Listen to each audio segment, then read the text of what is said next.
Head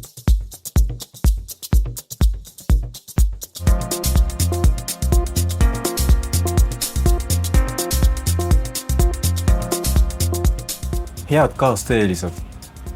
Tõeliselt suuri ja olulisi eesmärke on võimalik saavutada üksnes koostöös. Interreg-programmid on 30 aasta jooksul kandnud piiriüleses ühistegevuses kandvat rolli. Nii on paljud innovaatilised lahendused saanud võimalikuks just tänu projektides osalevate partnerite koostööle. Üks Interregi projekt on toonud Tallinnasse ka selle isejuhtiva bussi, mille teekond viib sõitjad läbi roheala väärika Eesti kunstitempli juurde. Samas sümboliseerib see buss Tallinna kui 2022. aasta Euroopa rohelise pealinna finalisti mõtteviisi.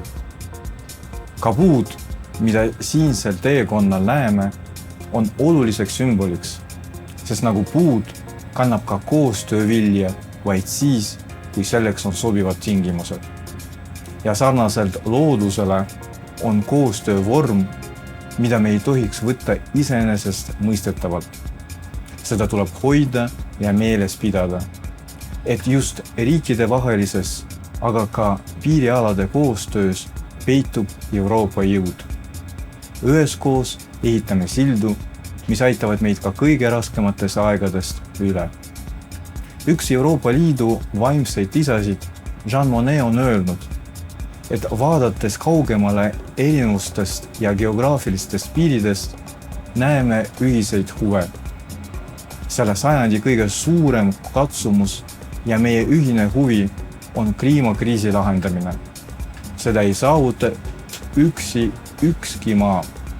Oleme nii mõndagi juba teinud, aga meil on veel pikk tee minna.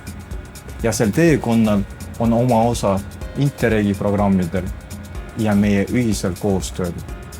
Aitäh, Interreg, ja palju õnne!